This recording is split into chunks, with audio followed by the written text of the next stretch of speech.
আজ তো মিঠি পুরো বিভৎস বদমাইশি করছিল। সারাদিন ধরে একদম যেরকম যে বদমাইশি করে সেরকম বদমাইশি করছিল। আজ একটা অবাক জিনিস ঘটেছে, সেটা হচ্ছে যে জ্যাজের পিছন দিকে কোনোভাবে আঘাত পেয়েছে ও। সেটা কিভাবে পেয়েছে বুঝতে পারছি না, বা ফোড়া হতে পারে, সেখান থেকে রক্ত বেরোচ্ছে। এবার মিঠি তো জ্যাজের সাথে বিভৎসভাবে খেলছে, যেরকম খেলে, ওকে টিজ করে, ওকে চেস করে। এবার সেই হঠাৎ করে দেখছি যে ব্লিডিং হচ্ছে, ড্রপ বাই ড্রপ রক্ত পড়ছে। প্রথমে ভেবেছি বোধহয় পটি করতে গিয়ে হয়তো পেছনে কিছু রেকটামে কিছু প্রবলেম হয়েছে, কিন্তু তারপর দেখলাম যে না, পটির জন্য ব্যাপার নয়, পেছন দিকটা পুরো লালে ভেসে আছে। এমনকি যেখানে বসছে সেখানেতে পুরো আস্তে আস্তে করে একদম ব্লাডের ছাপ পড়ে থাকছে। তারপর আমি বেটাডিন দিয়ে একটু ক্লিন করি, করে এখন একটু ক্রিম লাগিয়ে রেখে দিয়েছি। দেখি ডাক্তারখানায় যেতে হবে ওকে নিয়ে, কি হলো এখন বোঝা যাচ্ছে না।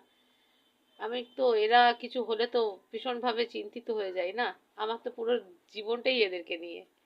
এই হচ্ছে ব্যাপার। আজকে দেখবে মিঠি কি করছে, দেখো, দাঁড়াও দেখাচ্ছি। মিঠিমা কই, এদিকে দেখি, এদিকে দেখো, এদিকে দেখো, তুমি জাজু দাদাকে কি করে দিয়েছো? তুমি কি করে দিয়েছো জাজু দাদাকে? মিঠিমা, চলো আমরা জাজকে দেখি জাজ কি করছে। এই যে জাজ বসে আছে। তোমার কি হয়েছে বাবা? তোমার শরীর খারাপ হয়েছে? এসে গেছে, জাজকে আদর করার নাম করেই এসে গেছে।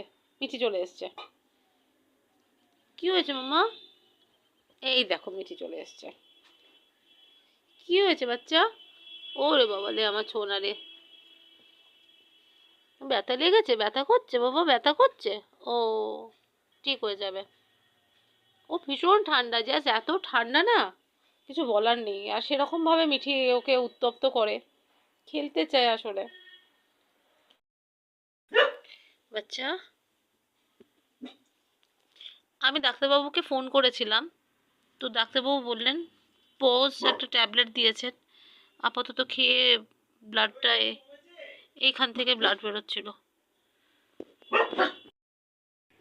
এই যে এখানটা, এখানে যে কি হয়ে আছে, এরকম পুরো পিছনটা ফুলে আছে, একদম রেকটামের এই জায়গাটায়। কি হয়েছে বুঝতেই পারছি না। বট্রোক্লট লাগিয়ে দিয়েছে, আমাকে ডক্টর বললেন যে বট্রোক্লট লাগাতে, ওতে ক্লটিংটা হবে আর কি, ব্লিডিংটা বন্ধ হবে। আমি সেই মতেই বট্রোক্লট লাগালাম তুলোর সাথে।